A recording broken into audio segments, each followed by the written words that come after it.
they were beginning, with Paul's help actually, to consider sustainability as a core part of their business. And it wasn't until 2006 when I started helping Walmart implement this sustainability program that the outside attacks really started flying. There was a widely circulated piece critiquing my decision to work with Walmart that was entitled "The Death of Integrity." Another one, just published this week, has a more visceral title. I like this one. "Adam Werbach Makes Me Puke." Now, I probably shouldn't be surprised. This is the land of green. This is the town where people get eaten by tigers and zoos. So nature has a strong standing here.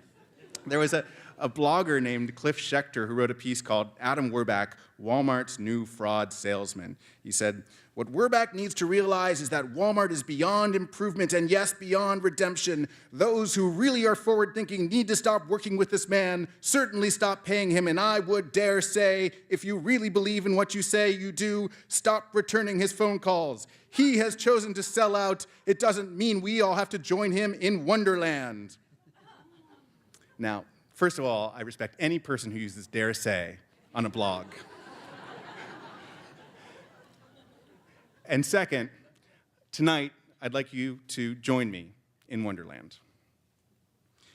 I ask you tonight to consider joining me in building a movement that goes beyond the political to the personal, that views the existential threat of global warming as a chance to change the way we treat ourselves and the planet, that aspires to have 1 billion active participants across the earth on the way to every person on the planet.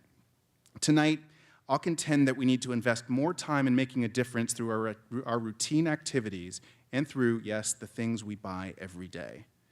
And to achieve this, I believe we need a broader platform than green. Since giving that speech in 2004, I've traveled the world trying to find the next trends. I've seen and will share with you tonight the tragedy of forest destruction for soybeans in the Amazon. I've seen the birth of a new sustainability movement in the rapidly growing economy of Poland. I've seen the inspiring echoes of the 2 million citizen activist groups around the world. I've seen the twinkling of the next phase of environmental thought, True Blue, bursting onto billboards and lifestyles in the mature green environment of Switzerland. And in all of those places, I've seen people seeking something broader than a green or environmentalist solution to the myriad problems they face in their lives. Yes, they believe climate change is happening, but they also want to feel good about the way they look in the mirror and the way their kids look at them at the dinner table.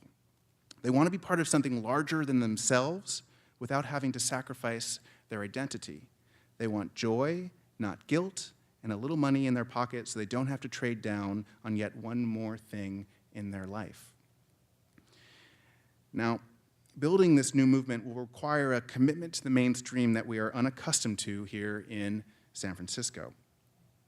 It's not enough to have a revolution that exists only in coastal states and college towns. It's not enough to have a revolution that consists only of Mac users.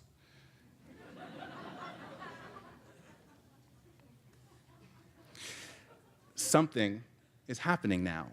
Progress seems at hand, and we don't know what to call it. For now, let us call it the sustainability revolution. We are beginning to understand how human culture harmonizes its relationship with a living world. But we can't forget that few people know what that word, sustainability, even means. I talk about it all the time, so my daughter, Mila, was like, "So what is sustainability?" I said, "Well, it's the way we harmonize the dyspeptic relationship between the human world and the living world." And she said, "Daddy, do we have to take a plane to get there?" I've come to believe that changing the way people look at the world is more important in the long run than focusing only on the marginal ecological impact of the individual actions they take. Eating organic food should be only one small articulation of the way you take care of yourself, your community, and the planet. And I hate to break it to you, but you can eat local, co-op grown, organic, heirloom tomatoes, and you can still be a bad person. The common green definition of sustainability, or environmental sustainability, as some people clarify now, is mainly concerned with the fate of the planet and how that affects our lives. For me, sustainability has 4 integrated streams: social, cultural, environmental, and economic, and all must exist in balance. The lack of balance is why almost everyone cares about green issues, but few act on green issues. And that's why tonight I'm speaking about the birth of a new mass movement to complement and expand our existing political efforts. A movement not just for professionals or for experts or for people who can explain photosynthesis and life cycle analysis. A movement we can call blue. Now, this movement will have many faces, but at its heart, it's a lifestyle movement, a way to live a successful life. And many of us already have a regular practice that can reinforce our values. But while political activism is at best a biannual pursuit, shopping is a regular activity for most people on the planet. And if trends continue, it will be for virtually everyone. And shopping can be a platform for change, a way of communicating to billions of people. Shopping. Shivers come over us as he says that capitalist word. Now, before you attack me for sounding like President Bush, who seemed to say after 9/11, we can shop our way out of this mess, let me be clear. I'm not calling for you to get off the farm and into the mall. But how do we bring our aspirations for the world into what we buy? This is the billion-person question. Because the problems we face are even worse than we feared. Between 1990 and 2003, American CO2 emissions increased 16%. And that time is important to me because that was when I was a professional activist trying to reduce that number. During that time, even Europe's emissions grew at about twice the rate of US emissions, even though they had signed the Kyoto Protocol. Meanwhile, half the world's tropical and temperate rainforests are gone. In Indonesia, about 5 million acres a year are being destroyed, mainly for palm oil. 90% of the large predator fish are gone. Species are disappearing at a rate about 1,000 times faster than normal. A recent study found that there are 287 chemicals in the cord blood from babies in the US. 287 chemicals.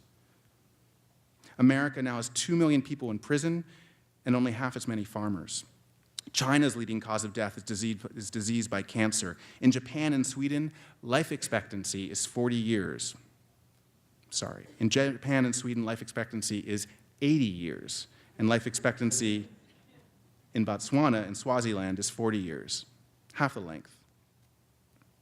The UN says that 826 million people are hungry. And that's a desperate tragedy on our planet. But a much larger group of people, roughly 1.6 billion, are overnourished and overweight. Consider that fact for a moment. Twice as many people on the planet are dealing with the problems of too much food as are dealing with the problems of too little.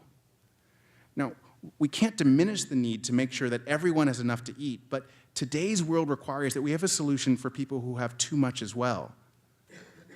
The Center for Disease Control in the United States estimates that 50% of today's healthcare costs are attributable to health risks that can be modified by lifestyle behaviors. The way we live is literally killing us. Now, since 2004, some things have changed. We've seen awareness of the problems we face skyrocket. At no time in my career has awareness been so high. Time and Newsweek and Vanity Fair all are festooned with images of our planet's peril. And maybe it was the catalytic effect of the inconvenient truth, or maybe it was the doubling of gas prices, or maybe it was an unpopular war of choice, or maybe it was the loss of a great American city. But today, the ideas of an Apollo project for clean energy, a major national investment in clean energy technology, which I spoke about here in 2004, those ideas are mainstream. Everyone seems to be talking about green jobs, and if this makes you feel optimistic, good. It makes me feel optimistic